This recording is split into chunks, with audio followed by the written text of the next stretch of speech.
Bonjour et bienvenue sur Bricolone Geek. On a vu dans la dernière vidéo sur le Banjo-Kazooie comment j'imprimais mes pièces avec un petit test. Aujourd'hui, je vais vous montrer comment je prépare, comment j'assemble les pièces que j'ai imprimées. Alors là, j'ai déjà tout imprimé. Je vais changer de plan et vous montrer voilà, ce qu'il en est. Et on va voir ensemble voilà, comment je prépare cet assemblage en fonction de la peinture qui va arriver derrière. Voilà, alors les pièces à assembler sont donc ici et sont déjà partiellement usinées. Alors je fais ça à une main, donc ça va être difficile de tout vous montrer au niveau des assemblages parce que c'est pas GG.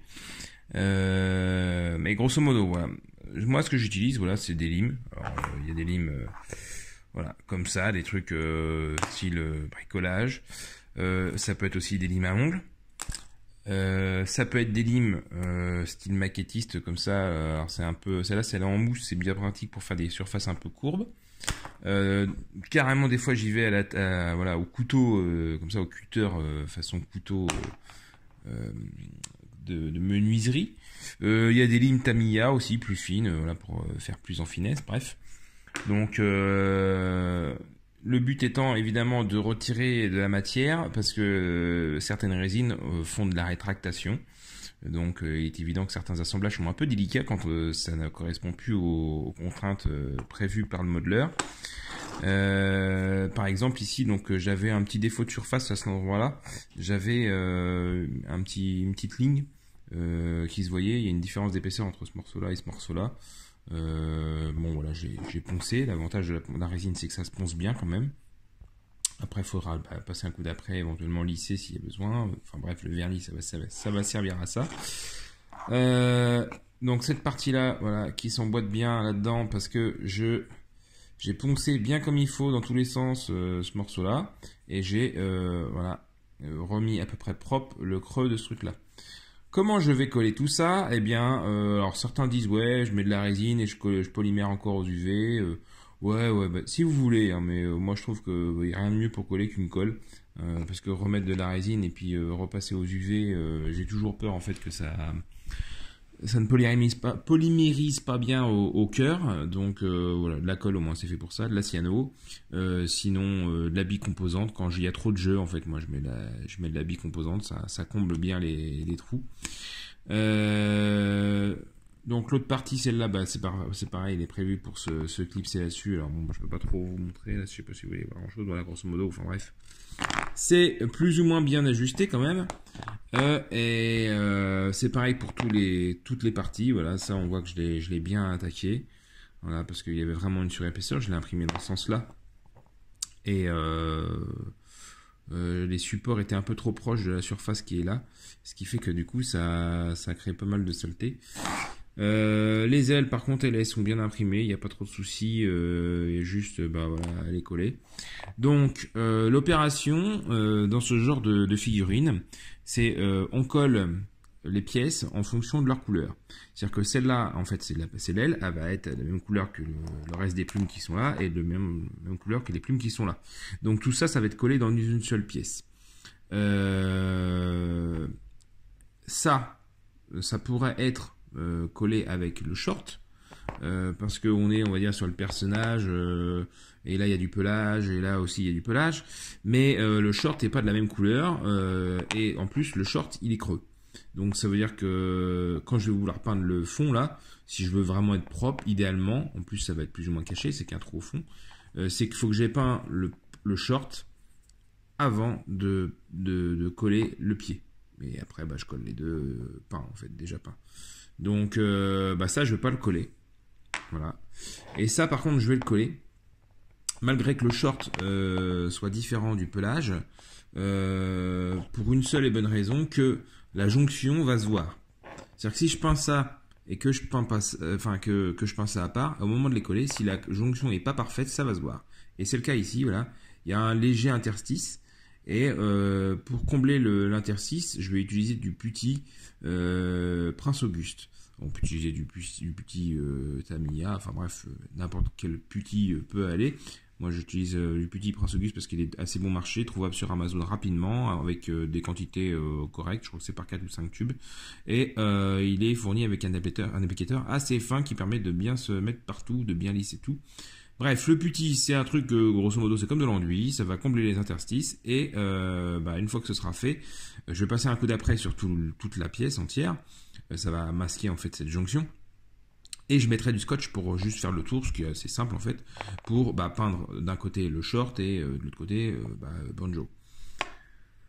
Pour ce qui est de cette partie-là, c'est pareil, je ne vais pas les coller ensemble, je vais juste cacher le rectangle, enfin, le petit picot ici, parce que je l'ai imprimé en bleu exprès justement pour garder le côté bleu, de façon à ce que quand on regarde de profil, en fait, ça ne se voit quasiment pas que c'est d'une couleur différente à l'intérieur. Donc voilà, je vais juste cacher ça avant de peindre cette pièce-là, et cette pièce-là sera partiellement transparente aussi. La pièce bleue ici ainsi que celle-là pour la lisser, on va dire, seront passées au clear avant d'être peints pour on va dire lisser. Voilà, la partie résine transparente. Et je pense avoir fait le tour sur la préparation de la résine, enfin de la résine des pièces. Voilà. Donc il est évident, voilà, de bien anticiper votre façon de peindre avant de commencer à assembler votre figurine. Voilà. C'est sûr que si on assemble tout d'un coup, pour la peinture, ça risque d'être compliqué pour certaines pièces. Alors, nouvelle disposition avec un éclairage peut-être pas forcément les plus adaptés, mais bon, c'est tout ce que j'ai trouvé de mieux. Pour vous montrer voilà, comment je vais faire pour appliquer le putty. Donc, voici le putty que j'utilise. Donc la pièce qu'on va essayer de colmater, qui est tout autour, là, le short, parce que voilà, il y a des petits défauts à rattraper. Pour ce qui est de l'aspect collé, voilà ce que ça donne. Voilà, on voit, donc c'est avec l'éclairage, normalement, vous voyez bien quand même. La séparation est quand même ultra fine. Voilà. Et donc je vais appliquer ce putty qui est assez précis. Et comment je vais faire pour le lisser? J'ai des pinceaux avec des embouts silicone. Donc il y a différentes formes, hein. Ici c'est pointu, rond, et là c'est tout plat. Et avec ça en fait je vais lisser, et avec un essuie-tout je vais enlever le surplus qui est sur le pinceau pour de façon à avoir en fait la jonction la plus lisse possible. Voilà donc pour le short. Donc faut pas hésiter à bien soigner en fait le lissage à cet endroit-là. C'est vraiment le moment qu'il faut pas se rater, parce que une fois que c'est sec, évidemment, bon, le putty ça se ponce quand même plutôt bien, mais le but c'est justement de profiter de la fluidité du truc. Parce que là on n'est pas sur une surface plane où c'est facile d'accès pour poncer. Effectivement, si on était sur une jonction facile à poncer, ce serait plus judicieux en fait de bourrer de putty, quitte à ce que ça déborde. Évidemment, il faudrait que ça déborde. Et après, en ponçant tout doucement, si possible à l'eau, et avec une cale pour bien rester droit et pas creuser à l'endroit du joint, en fait on viendrait mettre à ras le putty par rapport à la résine, quoi. Donc, mais là c'est pas le cas, c'est plus sur par exemple une jonction sur une grande surface plane comme un casque par exemple, quand on a deux parties qu'on veut les assembler ensemble. Voilà, donc pour l'instant lui on va le laisser de côté, on va le laisser sécher. C'est aussi à cette étape là qu'il faut pas hésiter, voilà, là on le sent sur le doigt, on le voit pas beaucoup, mais qu'il faut enlever les petits picots qui sont liés à comment dire, au support. Là on les voit un petit peu, moi hop, petite lime à ongles, ça marche plutôt bien, voilà, on les sent plus. Moi, comme je les enlève à l'eau chaude, il reste vraiment plus grand chose. Donc, voilà, c'est comme ça que j'enlève le peu qui pourrait rester. Ah oui, autre chose aussi, bien inspecter la figurine. Par exemple, là, entre les doigts, j'avais un tout petit support de rien du tout qui était généré automatiquement. Faut pas oublier de les enlever. Ce serait dommage de devoir peindre et puis de se rendre compte, ah mince, j'ai oublié un bout de support qui n'était pas du tout prévu en fait d'être à cet endroit-là, il servait vraiment à rien. Alors le mieux bien sûr c'est de l'enlever au moment qu'on génère les fichiers, mais voilà, des fois on oublie. Là j'en ai aussi à l'intérieur de la bouche, là c'était indispensable pour que ça fonctionne au niveau de l'impression, parce que il y a des zones non supportées, mais voilà, pour y arriver à les péter à l'intérieur, c'est pas facile. Donc voilà, j'essaie d'enfoncer un truc, ça va rester coincé dedans, mais c'est pas grave. Voilà, donc lui il est prêt et on va le laisser sécher d'un côté et on va s'attaquer à Kazooie. Voilà, donc c'est terminé pour cette étape de mise en place du putty. Voilà, je parlais tout à l'heure du putty Vallejo au Prince Auguste. qui est de très bonne facture. Alors c'est la première fois que je l'utilise après une longue attente en fait. Voilà, il a déjà été entamé, ça se voit. Je sais plus pourquoi je l'avais utilisé. Je crois que c'était pour un Groot. Qui avait comment dire, il y avait un décalage entre la surface enfin une couche du dessus supérieure et en dessous. Je l'avais imprimé avec mon imprimante PLA et j'avais mis quand même pas mal de PLA et je voulais pas le jeter. Donc j'avais utilisé ce puits-ci et il se trouve que bah, ça doit faire au moins, je dirais 3-4 mois que je l'ai fait, au moins, ouais. Et bah, il a pas séché. Et franchement, ça c'est top du top. Parce que j'ai eu du petit Tamiya et là, il a vraiment une grosse comment dire, proportion à sécher. Et on le sent bien à l'odeur, il a une odeur assez forte, le petit Tamiya. C'est un petit qui se dilue normalement au diluant cellulosique. Et bah ça, c'est comment dire, un petit acrylique. Donc ça se dilue à l'eau normalement. Et bah, c'est quand même vachement bien parce que du coup ça sèche moins vite qu'avec le diluant cellulosique qui est quand même assez violent. Et ça sent moins fort, enfin ça sent rien du tout en fait pour celui-là. Donc très content de cette marque. Étape suivante, passage du clear, voilà, le bain de clear pour les pièces qui sont translucides. Donc une petite barquette que je vais réutiliser, il faudra bien penser à nettoyer. Et le fameux produit clear voilà, de chez Please. Donc ça se présente comme ça. Hop, on enlève le petit bouchon bleu. Hop, on met ça là-dedans.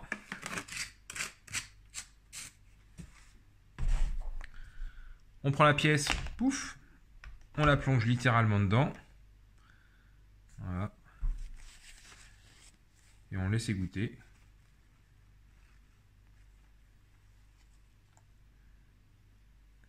Alors théoriquement en fait il faut la suspendre et absorber la petite goutte qui restera à la fin avec le sopalin comme ça. Sauf que bah, ce genre de pièce comme ça, ça va être très difficile pour moi d'arriver à la suspendre. Donc merde, on recommence.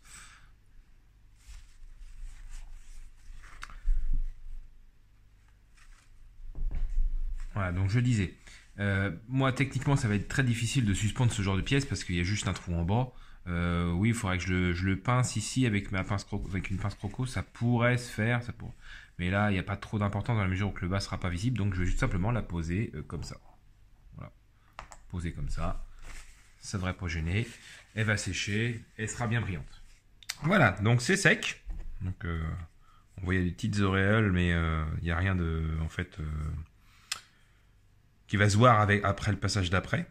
Voilà, je pense que ça va combler les micro zones pour lisser le truc. Là, on retrouve la brillance. Alors, si je le retrempe encore une fois, parce qu'on peut le faire plusieurs fois, je vais finir à arriver à un fini quand même plutôt miroir. C'est suffisant pour ce que je vais en faire.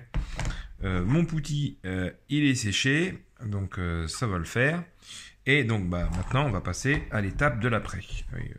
Hop là, lui c'est pareil, c'est fait.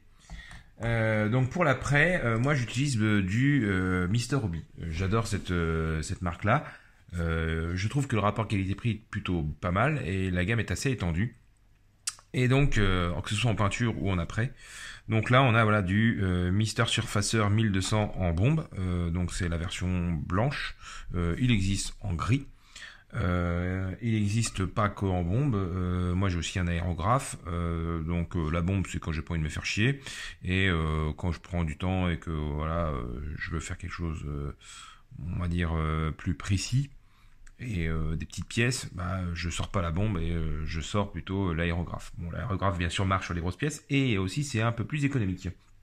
Donc je vous montre un peu les trois pots que j'ai en Mr. Surfacer. Donc il y a du 500 ici, on a du 1200, ça c'est du gris, les deux, on voit bien au fond. Et on a du 1000 white, donc blanc. Grosso modo c'est plus ou moins la même chose, 500, 1000 et 1200, plus le chiffre grandit, plus la finesse en fait du primaire est grande. Ça se dilue forcément pour passer à l'aérographe et on le dilue à 50-50 avec du diluant cellulosique. Ça accroche très bien sur la résine, le métal, le plastique, tout ce que vous voulez en fait du moment que c'est dégraissé, ça accroche dessus. Le diluant cellulosique est quelque chose qui fait fondre le plastique. Donc oui, il faut faire attention quand on utilise ça. Déjà, il faut un masque. Ça s'utilise pas n'importe comment. Ça sent assez fort en plus. Et sur le plastique, il n'y a pas trop de problème. Même le plastique qui me semble à base de polystyrène pour les maquettes, j'ai toujours passé dessus et c'est peut-être d'ailleurs ce qui contribue au fait que ça croche très bien en fait sur ce type de surface. Et ça n'enlève pas les détails. Le 1500 marche très bien. Pourquoi est-ce que j'ai du 1200 et du 1000 ? C'est les hasards de disponibilité en fait, mais pour mon usage, le 500 suffit largement. Je pense que la différence en fait de grain est vraiment remarquable si vous utilisez par exemple au pinceau, parce que je n'ai jamais fait, moi j'utilise ce truc là uniquement pour faire de l'aérographe. Voilà, c'est assez économique parce que mine de rien, enfin quand on prend ce volume là et qu'on le dilue à 50-50, enfin ça fait quand même pas mal de pièces à couvrir. Sachant que dans une bombe comme ça, bon, on a l'impression qu'il y en a beaucoup dedans, mais il n'y en a pas tant que ça en fait, ça part assez vite. Il y a quand même la place du gaz qui prend beaucoup de place. Donc voilà. Donc je vais passer mes pièces à l'après et je vais ne pas filmer en même temps parce que j'ai du mal à filmer avec le portable et en même temps passer mes pièces à l'après, d'autant plus que j'ai pas envie de foutre de l'après sur mes objectifs parce que ça croche à mort. Et juste pour info, j'ai peint des pièces qui sont exposées aux UV H24 à l'extérieur, hein, UV, intempéries, flotte, tout ce que vous voulez, qui ont été peintes avec exactement cette bombe là en fait. Des pièces métalliques, elles ont jamais bougé. Ça fait 3-4 ans qu'elles sont peintes avec ce truc-là. C'est en même temps une peinture aussi, c'est un après, mais pour moi aussi une peinture qui tient mais vachement mieux que ce qu'on pourrait acheter en milieu bricolage, style peinture anti-rouille. Enfin, c'est impressionnant comment ça croche ce type de peinture. Je reviendrai sans doute peut-être dans une autre vidéo, voilà, pour parler de la chimie des peintures.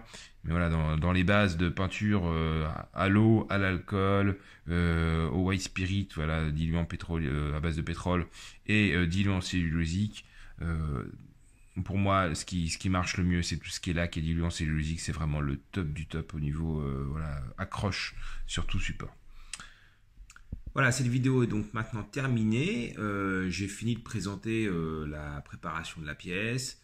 Je vous ai pas mis de photos une fois tout présenté parce que j'ai pas eu le temps peut-être d'en faire une, j'y ai pas pensé. Bref, c'est pas grave. Ces vidéos-là, ce ne sont pas pour vous montrer en fait vraiment l'avancement d'une pièce en elle-même, mais de se servir d'une pièce que je fais pour vous montrer quelques techniques ou simplement vous renseigner sur comment que ça se passe pour arriver à construire vous-même en fait vos figurines. Dans la prochaine vidéo, donc on va voir la peinture et sans doute peut-être une petite étape bonus, ou peut-être que je la mettrai à part cette étape bonus. Voilà, merci d'avoir suivi donc cette vidéo, de laisser un commentaire si elle vous a plu ou de laisser un petit pouce bleu. Voilà, ne serait-ce que pour dire que cette vidéo vous était utile. Allez, à la prochaine!